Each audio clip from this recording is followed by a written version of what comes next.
तो बच्चों हम लोग शुरू करते हैं एक्सरसाइज 4.6 और पहले कुछ सवाल हमारे बेस्ड हैं कि इसकी कंसिस्टेंसी चेक कीजिए, मतलब इसका सॉल्यूशन एग्जिस्ट करता है कि नहीं, ये चेक करने का है।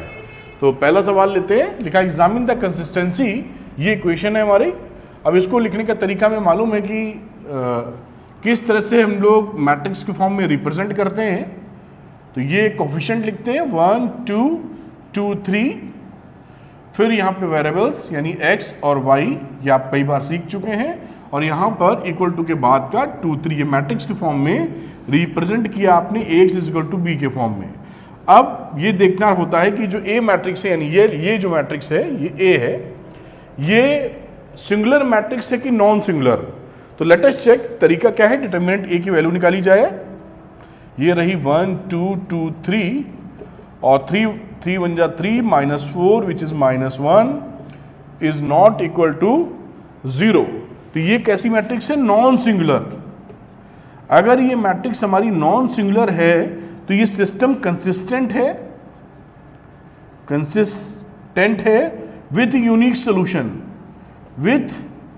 यूनिक सोल्यूशन जो कॉन्सेप्ट वीडियो हम लोगों ने पढ़े वहां देखा है कि अगर हमारा डिटरमिनेंट a, यानी अगर मैट्रिक्स हमारी नॉन सिंगुलर हो तो ये सिस्टम कंसिस्टेंट सिस्टम होता है और इसका यूनिक सॉल्यूशन होता है। तो पहले वाले का ये आंसर रहा। अब करते हैं क्वेश्चन नंबर 2। तो क्वेश्चन नंबर 2 लेते हैं। अगेन उसमें कंसिस्टेंसी चेक करनी है, कोई भी प्रॉब्लम नहीं, बहुत बेसिक चीज़ है। आपने क्वेश्चंस बनाई मैट्रिक्स फॉर्म में -1 1 1 और यहाँ लिखा x y और इधर लिखा बेटा 5 और 4। बेसिकली इस तरह का रिप्रेजेंटेशन कर रहे हैं आप। अब डिटर्मिनेंट a को चेक कर लीजिए, क्या वैल्यू देने वाला है, 2 -1 1 1 1 into 2 2 minus minus plus plus 1 is equal to 3 which is not equal to 0। मतलब determinant a not equal to 0, तो a is non singular matrix. और नॉन सिंगुलर मैट्रिक्स अगर ये है तो सिस्टम हमारा कंसिस्टेंट है विथ यूनिक सोल्यूशन। तो ये बात क्लियर हो जाती है। क्वेश्चन नंबर 3 देखेंगे, बहुत बेसिक क्वेश्चन से आराम से आप लगा सकते हैं। चलिए क्वेश्चन नंबर 3 पर। तो बेटा क्वेश्चन नंबर 3 पर आते हैं हम लोग, और 3 में फिर चेक करना है कंसिस्टेंसी। तो इसको रिप्रेजेंट कर रहे हैं मैट्रिक्स के फॉर्म में 1 3 2 6, और यहाँ वैल्यू आप लिख देते हैं x y, और इधर आ जाओ वैल्यू लिख दो 5 और 8। ठीक है, अब ये इस फॉर्म में रिप्रेजेंट हो चुकी है आपकी। तो डिटर्मिनेंट a निकालना पहला काम है हम लोग का। तो ये मैं लिख नहीं रहा हूँ, समझ तो आप रहे हैं। ये 6 1 जा 6 -3 इंटू 2 6, ये 0 आ गया साहब, यानी डिटर्मिनेंट a की वैल्यू 0 है। इसका मतलब क्या है कि a is the singular matrix. अब इसको आप अभी कुछ नहीं कह सकते, क्योंकि अगर हमारी सिंगुलर मैट्रिक्स होती है तो पक्की तौर पे अगर उसको इनकंसिस्टेंट होना है तो साथ साथ हमारा एडजुएंट a इंटू b, इसकी वैल्यू 0 के बराबर नहीं होनी चाहिए। मतलब डिटर्मिनेंट a 0 के बराबर हो इफ, और एंड ये हो, तब आप कह पाएंगे ये इनकंसिस्टेंट है पक्की तौर पर। बाकी दूसरी कंडीशन भी हम लोगों ने पढ़ी थी कि डिटरमिनेंट 0 हो और ये इक्वल टू 0 नहीं हो तो फिर सॉल्व करके देखना पड़ जाता है। तो अभी हमको यहाँ क्या चाहिए, एडजुएंट a, और एडजुएंट a इंटू b को चेक करना है। तो एडजुएंट a निकालते हैं हम लोग। तो एडजुएंट a बहुत ही आसानी से निकल जाता है, 2/2 का 2। तो ये रहा आपका एडजुएंट a। हम लोग आपस में इंटरचेंज कर देते हैं इसको, यानी 6 और 1, और यहाँ साइन को चेंज करके लिख देते हैं 2/2 की मैट्रिक्स में। तो एडजुएंट a तो हमारा निकल आया साहब। अब इंटू b करना है, तो अगले स्टेप में लिख देते हैं एडजुएंट a इंटू b, मतलब 6 -3 -2 1, और साथ में b से मल्टीप्लाई कर दीजिए। b है ये बाजू वाला 5 और 8। और अगर इसकी वैल्यू नॉट इक्वल टू 0 आएगी तो इनकंसिस्टेंट है, और इक्वल टू 0 आएगी तो सॉल्व करके देखना पड़ जाएगा। तो late us check, rho into column 6 5 30 और ये 24 माइनस का, तो आया रिजल्ट 6। 30 और -34, यहाँ -10 और 8 तो आया -2, which is not null matrix नहीं है। इसके मतलब ये हमारा सिस्टम इनकंसिस्टेंट है। सो दैट या हेंस लिख दो सिस्टम इज इनकंसिस्टेंट। वैसे भी आप जानते भी प्रायर नॉलेज के बेसिस पे जो 9th-10th में पढ़ा था, ये देखिए आप इसके जो कोफिशिएंट हैं ये प्रोपोर्शनेट हैं। इसको दिमाग में रखिए तो गलती कभी नहीं होगी।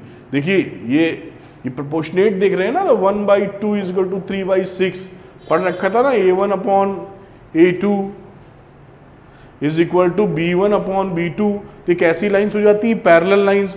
अगर ये लाइन्स पैरेलल हैं तो सिस्टम इनकंसिस्टेंट होगा ही, सोल्यूशन काय को मिलेंगे। तो अब प्रायर नॉलेज को भी लगा के रखिए जिससे गलती ना हो पाए। चलिए क्वेश्चन नंबर 4 करते हैं हम लोग। तो बेटा क्वेश्चन नंबर 4 देखते हैं, और इसमें भी कंसिस्टेंसी चेक करने का ही मामला है। तो मैट्रिक्स फॉर्म में रिप्रेजेंट कर दो। कोफिशिएंट को लिख दीजिए 1 1 1, यहाँ आ गया 2 3 2, और यहाँ आ जाता है A और 2A। तो ये तो एक मैट्रिक्स बन गई आपकी। साथ में एक्स वाई जेड वाली मैट्रिक्स जो रिप्रेजेंट करते आए हैं, और इधर आ जाती है इक्वल टू के बाद का, यानी 1 2 4। ये रिप्रेजेंटेशन हो गया AX = B के फॉर्म में। अब कंसिस्टेंसी है कि नहीं, मतलब सिंगुलर मैट्रिक्स है कि नहीं, ये चेक करना है। तो डिटर्मिनेंट A देखते हैं कि इसकी वैल्यू कितनी है। इसको मैं दोबारा नहीं लिख रहा हूँ, ये डिटर्मिनेंट ही इसका निकाल लेंगे। रो 1 के अलॉन्ग ओपन कर लेते हैं हम लोग। तो 1 पकड़ा, प्लस माइनस प्लस होता तो प्लस लिया। ये कितना आ गया 3 2 6A -2A यानी 4A। समझ पाए होंगे। या जो -1 के साथ ब्रैकेट लगा लो, रो कॉलम चला गया, ये 2 × 2 यानी 4A -2A। इस पे आ जाओ +1, रो कॉलम चला गया 2A -3A। ठीक है, और पहला वाला मैंने ब्रेक करके नहीं लिखा था, ये समझ सकते हैं 6A -2A यानी 4A। तो ये 4A हो गया, और यहाँ आएगा 2A, बचेगा -2A, यहाँ आएगा -A, तो ये आ जाएगा -A। तो 4A -3A which is equal to A, not equal to 0। तो ये है हमारी non singular matrix. Non singular matrix, इसका मतलब इसका इनवर्स A इनवर्स एग्जिस्ट, और इसका मतलब ये सिस्टम हमारा कंसिस्टेंट सिस्टम है। कंसिस्टेंट सिस्टम है विथ यूनिक सोल्यूशन। ये आप कर चुके हैं कई बार। तो इस तरीके से क्वेश्चन नंबर 4 कंप्लीट हो जाता है, और आप समझ भी पाए होंगे इसको कैसे करना। ठीक है, अब चलते हैं क्वेश्चन नंबर 5 की तरफ। तो बेटा क्वेश्चन नंबर 5 देखते हैं, और इसका भी कंसिस्टेंसी चेक करना है। तो इसको मैट्रिक्स के फॉर्म में पहले बना लो। तो इसको लिख लेंगे आप 3 -1 -2, ये x नहीं है तो 0, इसका 2, इसका -1। यहाँ आ जाओ 3 -5, और z नहीं है तो उसका 0, और x y z जो 3 वेरिएबल्स हैं हमारे पास, और साथ में 2 -1 3। ये आपने रिप्रेजेंट कर दिया इसको AX = B के फॉर्म में। Let us check determinant A की वैल्यू कितनी आने वाली है, क्योंकि यही डिसाइडिंग फैक्टर होता है। तो यहाँ पर आप एक में देखिए 0 मिल रहा है, रो 2 में और रो 3 में भी 0 मिल रहा है। तो हम लोग रो 3 के अलॉन्ग खोल देते हैं, कोई नहीं, प्लस माइनस प्लस, तो प्लस लेंगे तो प्लस लिखा 3, और रो कॉलम गया, ये वैल्यू बची तो 1 माइनस माइनस प्लस यानी 4 कर समझ पा रहे होंगे। ये तो बहुत बार आपने खोला होगा। -5 पे आते हैं तो -1 वैल्यू पहले से थी, एक -5 और आ जाएगा तो +5 हो जाएगा। रो और कॉलम चलेगी तो -1 × 3 यानी -3, इस 0 से करेंगे काम खत्म, 0 पे आ जाओ काम खत्म। तो ये वैल्यू हो गई कितनी 4 1 5 यानी 15, और यहाँ भी आ गई 15। ये देखिए वैल्यू आ गई 0, इसका मतलब ये सिंगुलर मैट्रिक्स है। A is a singular matrix. अब इसको आप डायरेक्ट नहीं कह पाएंगे अभी। अगर इसको आपको ये कहना है कि इनकंसिस्टेंट है, तो डिटर्मिनेंट A 0 होने के बाद हमारी value adjoint A into B की वैल्यू अगर हमारी 0 के बराबर नहीं हो तो हम कह सकते हैं ये इनकंसिस्टेंट है। और भी तरीके हो सकते हैं, लेकिन कम से कम ये कंडीशन चाहिए। तो हमको अब चाहिए एडजॉइंट ए, तो चलिए एडजॉइंट ए लिखते हैं। तो बच्चों ये रहा एडजॉइंट ए। कैलकुलेट करने का वही तरीका, ए का आप कोफैक्टर्स का मैट्रिक्स बनाएं और उसको उसके बाद ट्रांसपोज कर दें। तो एडजॉइंट ए ये आ गया। अब adjoint A into B, adjoint A की वैल्यू लिखी और बी हमारे पास क्या था, this one, this is B. अब इससे मल्टीप्लाई कर दीजिए, मल्टीप्लाई रो इंटू कॉलम किया और मैट्रिक्स हमें अचीव होती है -5, -3 और -6, जो कि 0 के बराबर नहीं है। यानी adjoint A into B is not equal to 0, that means system is inconsistent. तो हमारा ये सिस्टम कैसा है, इनकंसिस्टेंट, नो सोल्यूशन मिलेंगे। और इसके साथ ये क्वेश्चन की एग्जामिनेशन जो था, एग्जामिन करना था कंसिस्टेंसी, वो चेक हो जाता है। अब अगला क्वेश्चन करते हैं, क्वेश्चन नंबर 6। तो क्वेश्चन नंबर 6 है, इसको भी एग्जामिन करना है कि कंसिस्टेंट है कि नहीं है। तो इसको भी मैट्रिक्स के फॉर्म में बेटा बना लो, कोई दिक्कत नहीं है। तो फटाफट देखिए, 5 -1 4 2 3 5 5 -2 6, कोफिशिएंट्स को लिख लिया। यहाँ x y z लिख लिया और यहाँ पर इक्वल टू के बाद की वैल्यू 5 2 -1, ये फॉर्म हो गया ax इक्वल टू b का। अब हम तो ये डिटर्मिनेंट a की वैल्यू निकालनी है, देखनी कितनी आती है। तो ये रहा डिटर्मिनेंट a, रो 1 के लॉन्ग ओपन कर लेते हैं। तो पहले लिख लीजिए 5, ये रो कॉलम चला गया, 6 3 जा 18, माइनस माइनस प्लस, प्लस 10। दूसरे में आ जाओ, माइनस था, एक ऑलरेडी माइनस है तो +1 हो जाएगा। रो और कॉलम चला गया, 6 2 जा 12 एंड 5 5 जा 25। आगे चलते हैं, -4 +4, रो और कॉलम चला गया तो -4 और साथ में 5 3 जा 15 तो -15। आगे चलते हैं, 5 × 28 और यहाँ आ जाएगा -13 और यहाँ आ जाएगा 4 × -19। तो ये वैल्यू हो जाएगी 140, ये -13 और ये माइनस का हो जाएगा 76। नॉट इक्वल टू 0 साफ साफ दिख रहा है, लेकिन फिर भी एक कदम और आगे बढ़ाते हैं। 150 6 3 9 7 1 8 -89, तो 40 और 50 ये बच गया 51, which is not equal to 0। तो सिस्टम इज कंसिस्टेंस, सिंगुलर हो गई ना, तो सिस्टम हमारा ये नॉन सिंगुलर मैट्रिक्स है, नॉन सिंगुलर मैट्रिक्स है, इसलिए हमारा सिस्टम कंसिस्टेंट हो गया और इसके यूनिक सॉल्यूशंस होंगे, ये भी आप समझ रहे हैं। तो ये क्वेश्चन नंबर 6 हो जाता है। इसमें सारी कंसिस्टेंसी चेक करनी थी 1 से 6 में। क्वेश्चन नंबर 7 करते हैं हम लोग। तो बच्चों क्वेश्चन नंबर 7 देखते हैं हम लोग, और ये 2 लीनियर इक्वेशंस हैं 2 अननोन के साथ में। तो इसको मैट्रिक्स मेथड से हम लोग सॉल्व करेंगे। तो सिंपली आप पहले लिख लीजिए 5 2 7 3 कोफिशिएंट्स, फिर x y और इक्वल टू करके 4 5। इसको आप रिप्रेजेंट कर दो ax इक्वल टू b से, जहाँ पर a ये मैट्रिक्स है, b ये है और x ये है। आप समझ रहे हैं सारी बातें।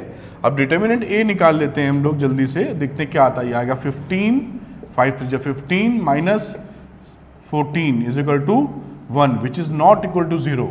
तो ये क्या हो गई, नॉन सिंगुलर मैट्रिक्स।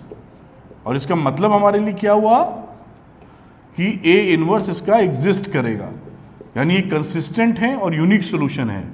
तो ये कंसिस्टेंट है विथ यूनिक सॉल्यूशन। ये सब बातें आप जानते हैं, मैं दोबारा लिख दिया है बस। तो अब सॉल्यूशन कैसे निकलेगा, x is equal to A inverse B से। A इनवर्स निकालने का तरीका आप जानते हैं, 1 डिटर्मिनेंट A और साथ में एडजॉइंट A। तो एडजॉइंट A निकाल लेते हैं। 2/2 का तो एडजॉइंट बिल्कुल आराम से निकल आता है। एक दूसरे को इंटरचेंज करो तो हो गया 3 5, इन दोनों का साइन चेंज कर दो, -2 -7, ये एडजॉइंट A बन गया। अब आगे की बात करते हैं बेटा हम लोग। हमें चाहिए थी ये कहानी, तो ये हो गया x, y, मतलब मैट्रिक्स फॉर्म में A इनवर्स का मतलब ये वैल्यू अपॉन 1, ये है ना। तो ये 1/1 मैट्रिक्स 3 -7 -2 और 5, और इसको मल्टीप्लाई किससे करना है हमें, b से। b है 4 5, तो 4 5, बस ये वैल्यू ये तो 1 ही होती है, रो इंटू कॉलम मल्टीप्लाई करके आंसर ले लीजिए। तो चलिए शुरू करते हैं। रो 4 3 जा 12, 12 और ये रहा माइनस का 10, 12 में से 10 गए, 2 बचा, 7 28 माइनस का और 25 प्लस का, -3 बचा, और ये आपका आंसर आ गया एक्स वाई का। तो x is equal to 2 and y is equal to -3। जब भी ये आंसर आए मैं आपको यही सजेस्ट करूंगा, एक बार वैल्यू रख के चेक कर लीजिए, वहां पे कंफर्म हो जाता है। तो 5 रखा x की जगह, और देखिए 5x में x की जगह 2 रखा और y की जगह -3 रखा। लेट अस सी वैल्यू कितनी आती है, 10 माइनस 6 यानी 4, और देखिए 4 आ रही है। अब दूसरी क्वेश्चन में भी चाहें तो रखें, वरना लगभग पक्का है कि हमारा सवाल सही है। अब चलते हैं अगले क्वेश्चन पर। क्वेश्चन नंबर 8 पे आते हैं। बेटा ये भी 2 इक्वेशंस हैं, तो 2 इक्वेशन वाले सवाल ज़्यादा टाइम नहीं लेते आपका। 2 -1 3 4 मैट्रिक्स के फॉर्म में रिप्रेजेंट कर लिया एक्स वाई, और यहाँ वैल्यू आ जाती है -2 एंड 3। वही a x is equal to b, आप समझदार हैं। और डिटर्मिनेंट ए की वैल्यू निकाल लो सबसे पहले। 4 2 जा 8, और ये -3 यानी प्लस हो जाएगा, 3 यानी आ गई वैल्यू 11। नॉट इक्वल टू 0, इसका मतलब ये कंसिस्टेंट है और यूनिक सोल्यूशन है। कंसिस्टेंट है विथ यूनिक सोल्यूशन।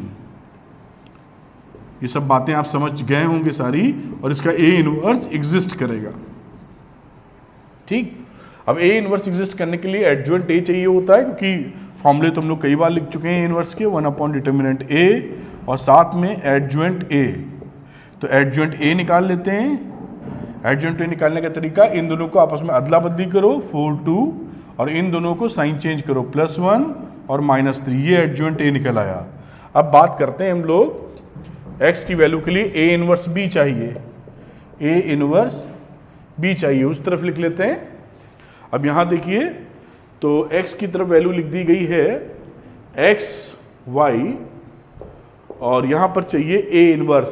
तो ए इनवर्स का मतलब है 1/डिटर्मिनेंट ए, यानी 1/, तो एक्स वाई लिख दिया था। अब आगे चलते हैं हम लोग, ए इनवर्स लिखना है। ए इनवर्स लिखने के लिए ये देखिए 1/डिटर्मिनेंट ए चाहिए, इसकी वैल्यू 11 है।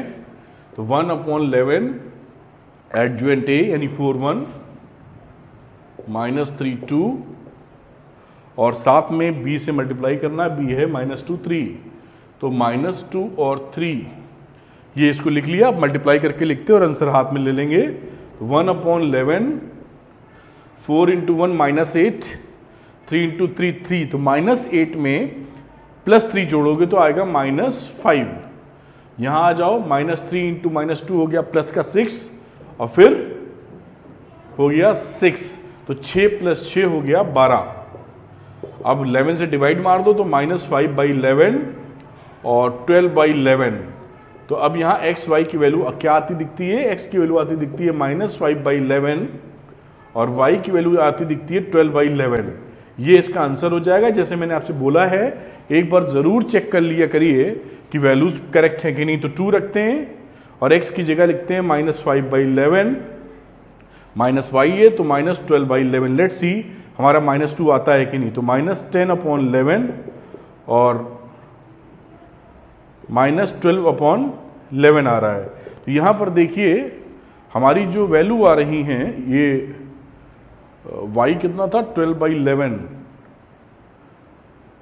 ये वैल्यू हमारी -2 नहीं दे रही हैं, सॉरी दे रही हैं -22/11 है -2। तो ये हमारा आंसर करेक्ट है। तो इस तरीके से आप वैल्यू निकाल सकते हैं और बड़े आसानी से आपकी निकल जाएगी। अगले क्वेश्चन पे चलते हैं हम लोग। तो बेटा क्वेश्चन नंबर 9 देखते हैं। बिल्कुल वैसे ही सवाल है जैसा अभी हम लोगों ने किया था। 4 -3 3 -5, ये बन गई मैट्रिक्स ए, ये वेरिएबल की मैट्रिक्स, और साथ में ये इक्वल टू के बाद का हिसाब किताब। तो ये a x बराबर b के फॉर्म में लिख लिया है। डिटर्मिनेंट a की वैल्यू सबसे पहले निकालनी पड़ती, ये a है तो ये आ जाएगा -20 और +6, समझ पा रहे होंगे। तो आ गया -14 which is not equal to 0। 5 4 = 20, 3 3 = 9 आता है, तो ये वैल्यू आ जाएगी -11। माइनस का 20 और प्लस का 9 माइनस 11।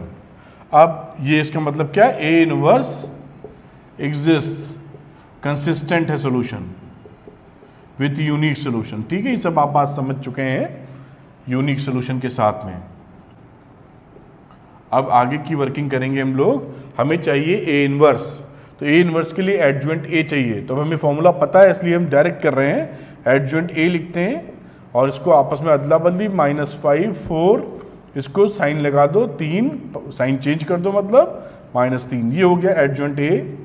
अब इसको लिखते हैं ए इनवर्स, तो 1 upon determinant A into adjoint A लिखा जाता है। डिटर्मिनेंट ए की वैल्यू थी माइनस का 11 और ये वैल्यू हो गई -5 3 -3 4, ये ए इनवर्स आ गया हमारा।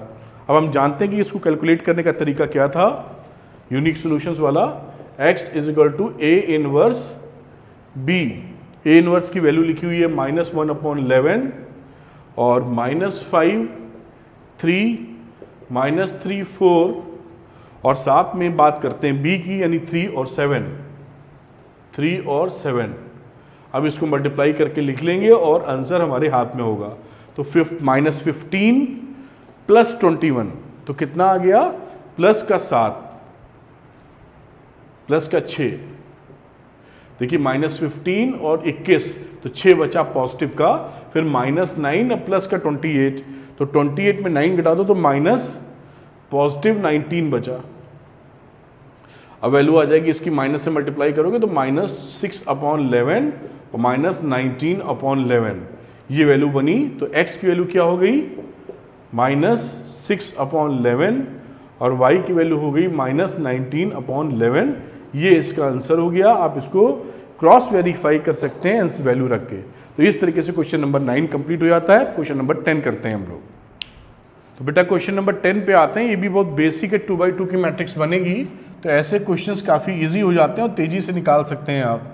तो 5 2 3 2 और xy, और यहाँ पे इसकी इक्वल टू के बाद का साइन 3 5, ax = b आ गया। सबसे पहला काम डिटर्मिनेंट a की वैल्यू चेक करना। तो 5 2 जा 10 -6 4 not equal to 0, a inverse exist, मतलब ये नॉन सिंगुलर मैट्रिक्स है और इसकी पूरी वर्किंग वैसे ही कर देंगे हम लोग।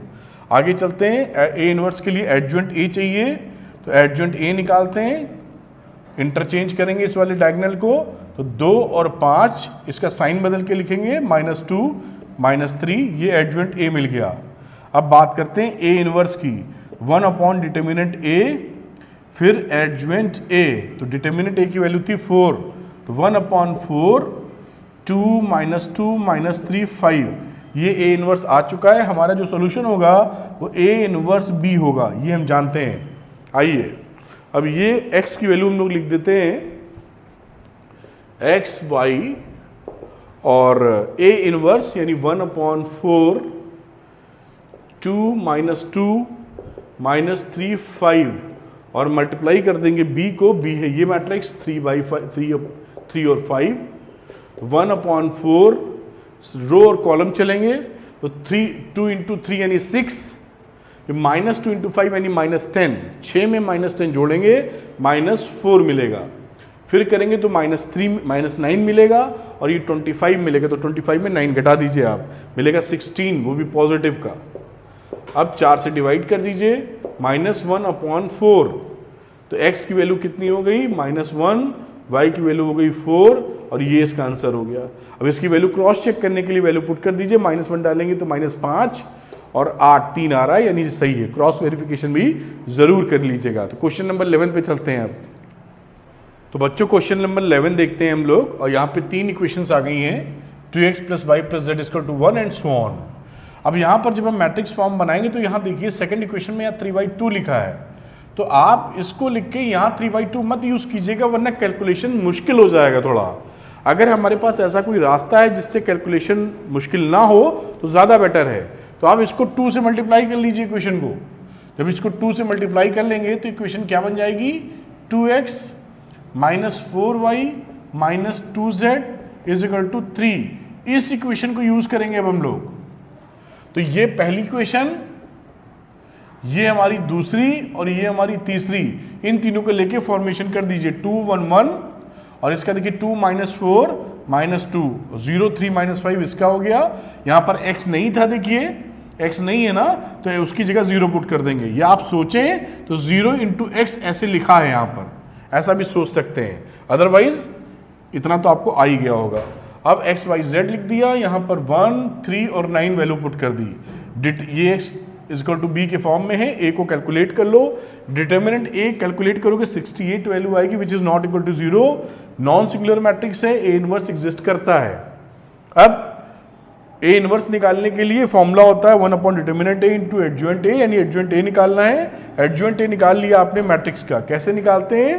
कोफैक्टर्स आप निकालिए और उसको ट्रांसपोज कर दीजिए।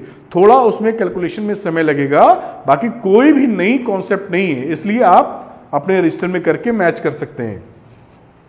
अब a इनवर्स की बात करते हैं हम लोग। यहां पर x का जो आंसर आएगा वो a इनवर्स b आएगा। a इनवर्स की वैल्यू लिखी 1/68, ये एडजॉइंट a, मतलब ये एडजॉइंट a की वैल्यू, और साथ में b हो गया 139। अब इसको इससे मल्टीप्लाई, रो इनटू कॉलम से मल्टीप्लाई कर लीजिए, वैल्यू मिलेगी। इसको सॉल्व करेंगे, दिस वन, और this is the final answer. तो ये एक पूरा एक तरीके से आपका एक ट्रैक है। बाकी कुछ कैलकुलेशंस आपको करने होंगे, वो आप करके क्रॉस चेक कर सकते हैं कि वैल्यू इसके बराबर क्यों आ रही है कि नहीं आ रही है। बिल्कुल आएगी और ये आंसर हो जाएगा। करने के मेथड में कॉन्सेप्चुअली आपको कुछ भी नया इसमें नहीं करना, जो हम करते आ रहे हैं वही इसमें करना है। अब क्वेश्चन नंबर 12 देखते हैं हम लोग। तो बच्चों क्वेश्चन नंबर 12 पे आ जाते हैं हम लोग, और 12 में वही 3 इक्वेशंस दी हैं, x - y + z = 4 and so on. इसकी मैट्रिक्स फॉर्म कर लीजिए, आप करते ही हैं 1 - 1 1 और 2 1 - 3 1 1 1 और x y z और 4 0 2। अब x = b का फॉर्म हो गया। सिम वैसे ही क्वेश्चंस कर रहे हैं जैसे अब तक करते आए हैं। और इसका डिटर्मिनेंट a निकाल लो, वैल्यू आ जाएगी 10, which is not equal to 0। a inverse exist करेगा।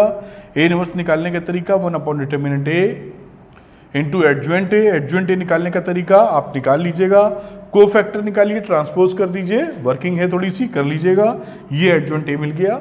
अब x जो निकालेंगे वो होगा a इनवर्स b 1/10 इस डिटर्मिनेंट की जगह, और ये हो गया एडजॉइंट की वैल्यू और 402 b की वैल्यू। अब मल्टीप्लाई कीजिए, मल्टीप्लाई करके ये वैल्यू मिलेगी। 1/10 से अंदर मल्टीप्लाई कर दो, ये वैल्यू मिल गई, और 2 - 1 1 इज द आंसर। आप अपनी कॉपी में इसको करें और इससे क्रॉस चेक कर लें, क्योंकि मेथड वही है जो हम पिछले 2 3 4 सवालों से लगाते आ रहे हैं, कुछ भी फर्क नहीं है। तो कॉन्सेप्चुअली कुछ फर्क नहीं है, लेकिन हम लोग कोई क्वेश्चन छोड़ नहीं रहे हैं एनसीईआरटी का, इसलिए आपके सामने बोर्ड पे लेके आ रहे हैं। नॉर्मल टीचिंग में अगर एक क्लासरूम टीचिंग होती तो एक सवाल कराने के बाद सेम टू सेम सवाल कराने का कोई औचित्य नहीं रहता, वो बच्चे ही करते। लेकिन हम लोग क्योंकि वीडियो के ऑनलाइन क्लासेस के माध्यम से पढ़ रहे हैं, इसलिए आप इसको क्रॉस चेक कर सकते हैं। अगला क्वेश्चन लेते हैं, क्वेश्चन नंबर 13 हम लोग। तो बच्चों हम लोग क्वेश्चन नंबर 13 पे आ गए हैं, और 13 भी सेम वैसे ही पैटर्न पे चला आ रहा है जैसा हम लोग करते आए हैं। 3 इक्वेशंस हैं, इसको लिख लीजिए, मैट्रिक्स फॉर्म में चेंज कर लीजिए। देखिए कोफिशिएंट लिख लिया 2 3 3, 1 - 2 and 1, 3 - 1 - 2, x y z 5 - 4 3। ये बन गया हमारा कौन सा फॉर्मेट? मैट्रिक्स वाला फॉर्मेट। a की वैल्यू हमारी ये है, b की वैल्यू हमारी ये है, x की वैल्यू ये है। अब डिटर्मिनेंट a को कैलकुलेट कर लीजिए, इसको सॉल्व करेंगे 40 आएगा, जो कि हमारा 0 के बराबर नहीं है। इसका मतलब क्या है? a इनवर्स एग्जिस्ट करता है। ये नॉन सिंगुलर मैट्रिक्स है और a इनवर्स एग्जिस्ट करेगा तो क्या होगा? a inverse equal to 1 determinant a adjoint a निकालना है। एडजॉइंट a निकालने का तरीका, a मैट्रिक्स का कोफैक्टर से बना हुआ मैट्रिक्स लेके उसका ट्रांसपोज कर दिया जाए। तो जब आप करेंगे तो आपको एडजॉइंट a की ये वैल्यू मिलेगी।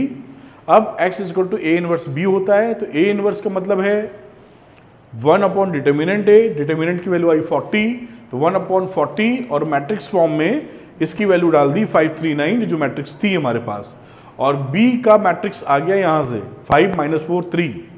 अब इसको सिंपली रो इनटू कॉलम को मल्टीप्लाई कीजिए, 40 80 - 40 आप 40 से फिर डिवाइड कर देंगे या 1/40 से मल्टीप्लाई कर देंगे, 1 2 -1 आ जाएगा और 1 2 -1 is the final answer.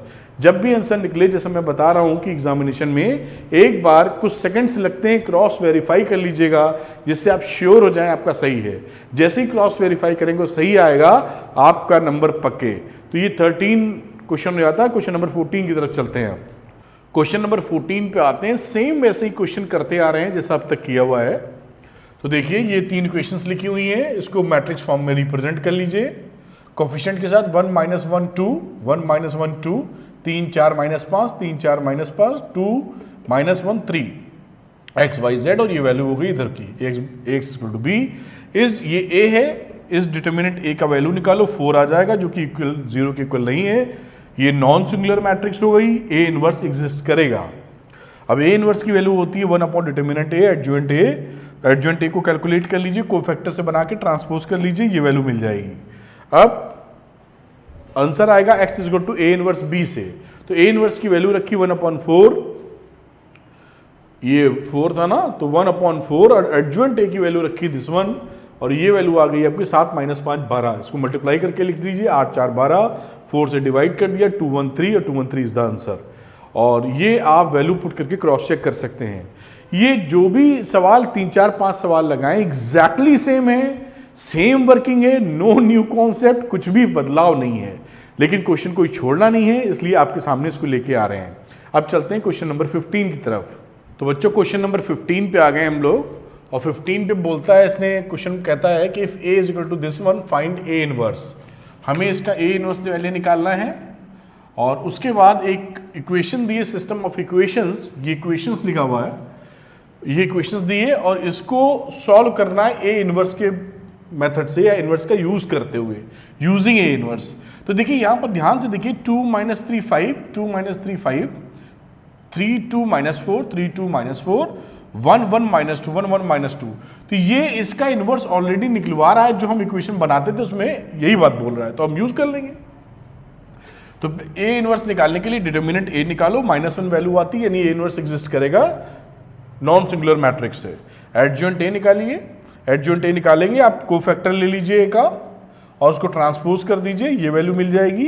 a inverse हो गया 1/डिटर्मिनेंट a into adjoint a, working है सिंपल आप कर लेंगे, और -1 था तो -1 से इसको मल्टीप्लाई कर दीजिए, मल्टीप्लाई किया, ये वैल्यू मिल गई, this is the a inverse. ये हमारा क्या है, a इनवर्स। अब इससे पहला पार्ट हो गया हमारा, जो a इनवर्स निकालना था।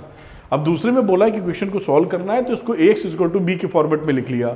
आपने जब लिखा कोफिशिएंट्स को, तो देखिए यही चीज हमारी क्या है, दिस इज a, और इक्वेशन का सोल्यूशन क्या होता है, a इनवर्स b।